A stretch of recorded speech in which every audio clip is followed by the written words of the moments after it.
Alterations in reproduction, breast disorders. The female breast is considered part of the reproductive system. It responds to the hormonal cycles, and its primary function is lactation.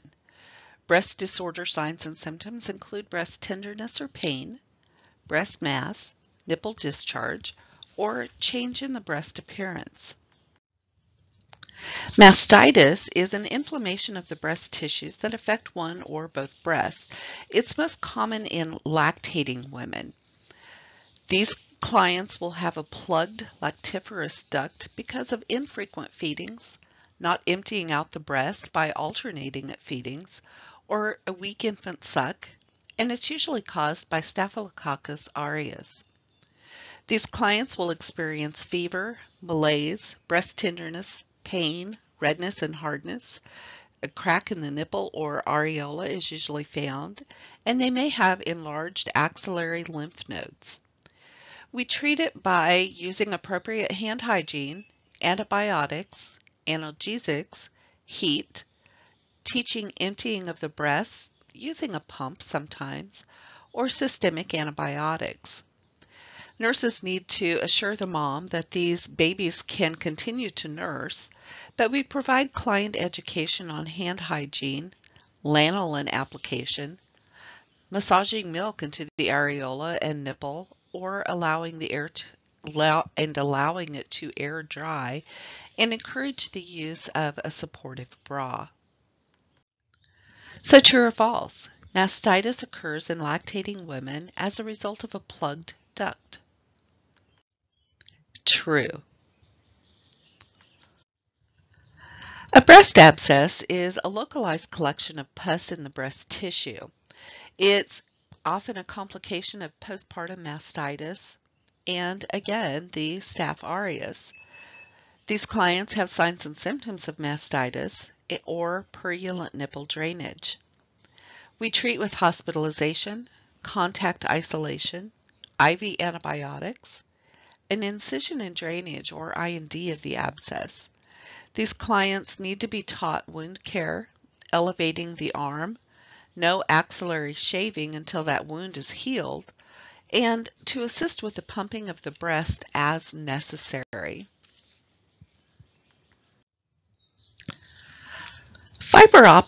Fibrocystic breast disease is basically benign breast cysts, which can be exacerbated by caffeine and nicotine.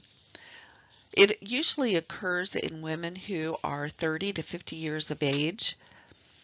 These women experience tender, painful breasts, single or multiple lumps, mastalgia, hormonal influence might be part of the cause, and it's more noticeable just before menstruation.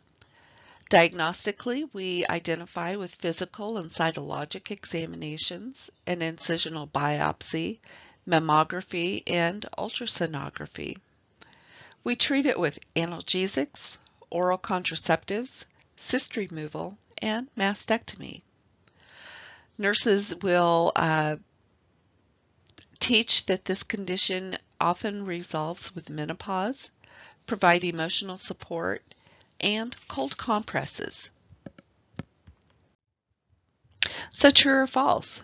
Fibrocystic breast disease occurs in women of late adolescence to young adulthood. False. Fibroadenoma is a solid benign breast mass of connective and glandular tissue.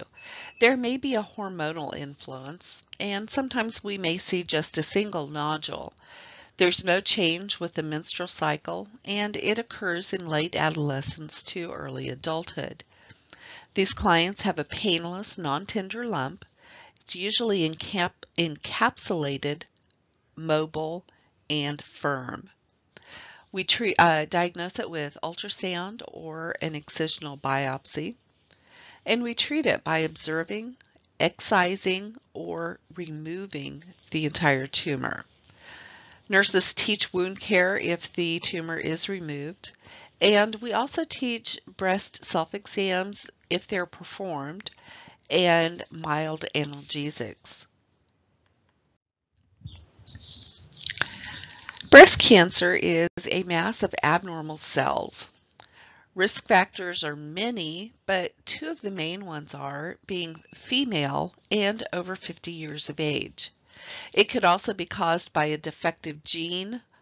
Hormone replacement has been proven as a link, and it does affect 1 in 8 women, with Caucasian women being at a higher risk.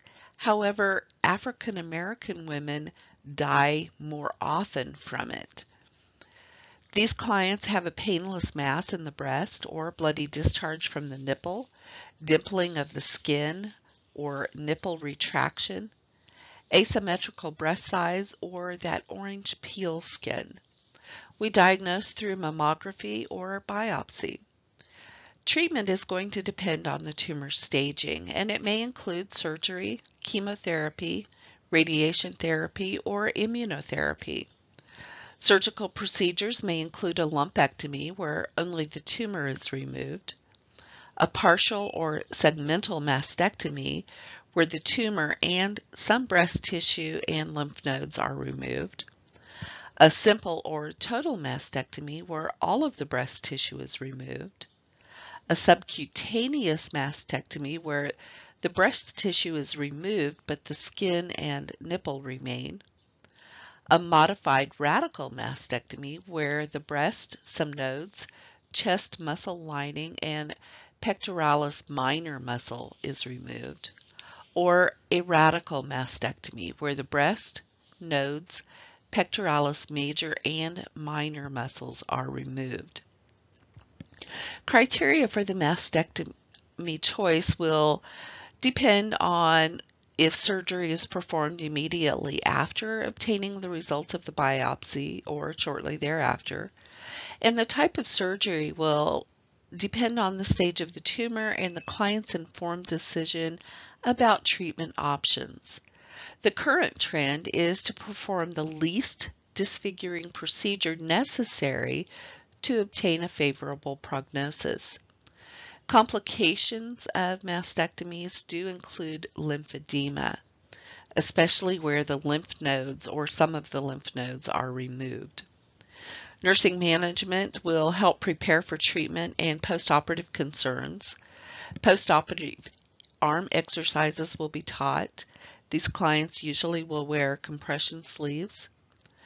Prosthesis education.